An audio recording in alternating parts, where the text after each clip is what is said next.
welcome to the video guys. Given what has been happening over the past few days, or should I say mainly over the weekend, with the protests that we saw happening in central London and the Met Police's complete inability to deal with the situation, either through incompetence of leadership or simply the leadership telling them to stand down, which I suppose is essentially the same thing. But there have been growing calls for Met Police Chief Cressida Dick to lose her job, as is reported here in The Telegraph by Alison Pearson, which I actually agree with, despite the fact Alison Pearson actually blocked me on Twitter because I told her she had the right to enjoy the cottage that she had rented out, as she couldn't get a refund for it due to the coronavirus situation. It must have got her a little bit salty, but it's not really important now, it's just a funny story to tell. But her article headlines, "Why Dame Cressida Dick Must Fall." The one thing both government and police fear more than civil unrest is an accusation of racism, which I would say is 100% true. You only need to look back to the grooming gang scandals and what's gone on relating to that to see how obvious that is, along with the likely thousands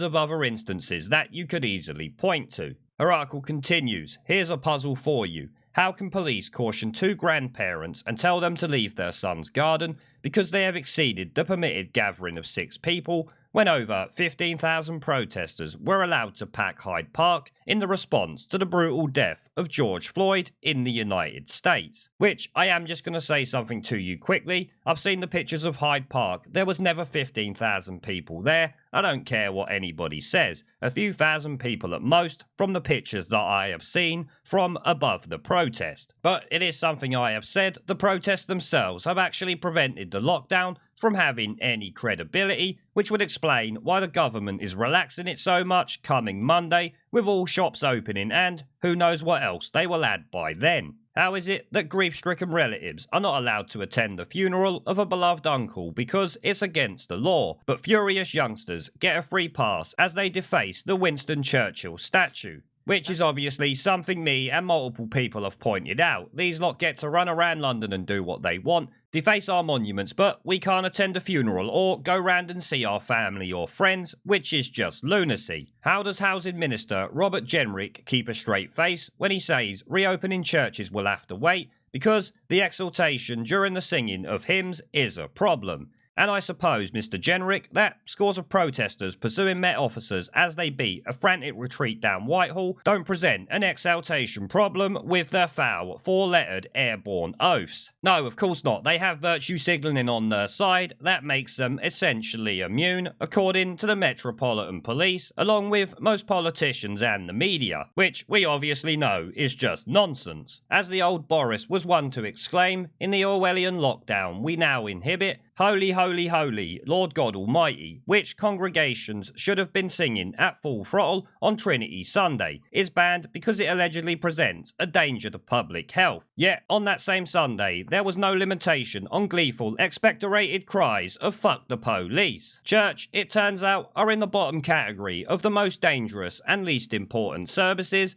along with beauty salons and pubs. Now, as someone who is not religious, I actually find it kind of abhorrent that the government has stopped people from going and worshipping if they so choose, even though C of E services are so sparsely attended that social distancing is a poignant fact of Anglican life. Meanwhile, if you fancy assembling a throng to hurl bottles into Downing Street or push a bicycle into a horse, please step this way, because they are morally virtuous and protect you from all possible illnesses. You have to remember that virtue signalling is essentially like a protective bubble surrounding your person. As long as you remain virtuous, nothing can touch you in the eyes of the left. That, ladies and gentlemen, was the deeply troubling double standard in law enforcement which we witnessed over the weekend, as I've pointed out many times. As it happens, I admire many of the young people who took to the streets to show solidarity with their black friends and neighbours. The young, not being collused by cynicism, feel injustice keenly, and if you think racial injustice no longer exists in this country, well, that's because you're in the wrong or right skin colour. I also think the statue of slave trader Edward Colston should have been taken down years ago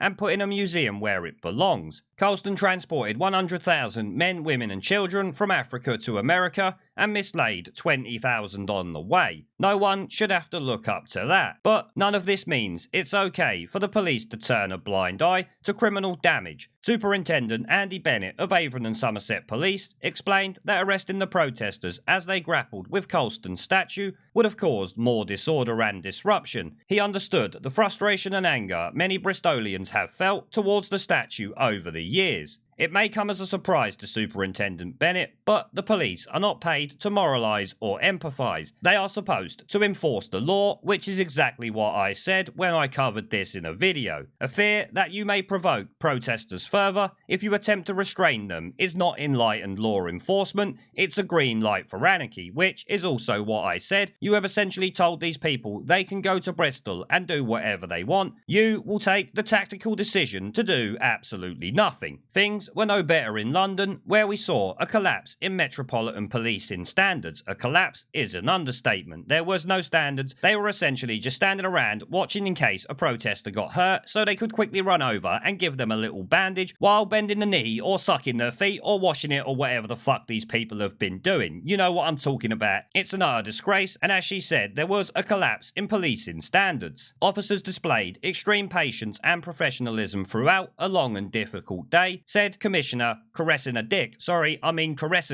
following scarcely believable scenes of frightened coppers running away from gleeful demonstrators. Which is something I must point out, we can't really blame the police for what happened there. They were under orders from the powers that be to do absolutely nothing and essentially let these people get away with whatever they want, as we saw down in Bristol. Coppers I saw in the melee who looked more like traffic wardens than riot police. That is something I would say. They were just standing there, allowing these people to throw shit at them and not doing nothing about it. Dame Cressida seemed to neither allow her officers to defend themselves or provide enough PPE to guarantee their safety. 35 suffered horrible injuries as a result, betrayed by their PC bosses. And it finishes up there saying something that I've covered in a video already, with Priti Patel saying she's going to bring these violent thugs to justice. We'll have to wait and see if that actually happens, because she's talked a lot of talk, old Priti Patel, and not gone through with it. But I think you would agree with what Alison Pearson is saying here, that Dame Cressida Dick must lose her job, or if not resign. She has essentially shown these protesters that the London police are weak and will essentially do nothing if they start causing trouble, or as they have been, defacing the country's monuments. People can protest all they like, as I've said before, but defacing monuments moves the protest away from being an actual protest, and the police should step in and put an end to it, if you ask me. But if you ask Cressida Dick here, she will say no, let them get on with it, much like the Bristol superintendent, as we heard the other day. Now, do I think that Cressida Dick will lose her job for this?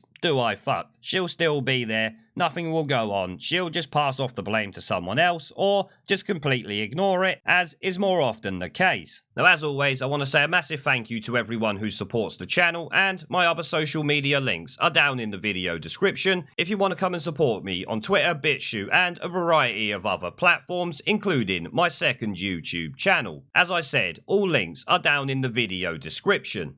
There is a pattern consistent throughout history of oppressed people turning on the oppressors, slaves against their owners, the peasantry against the feudal barons, colonies, Mr. Verhofstadt, against their empires, and that is why Britain is leaving.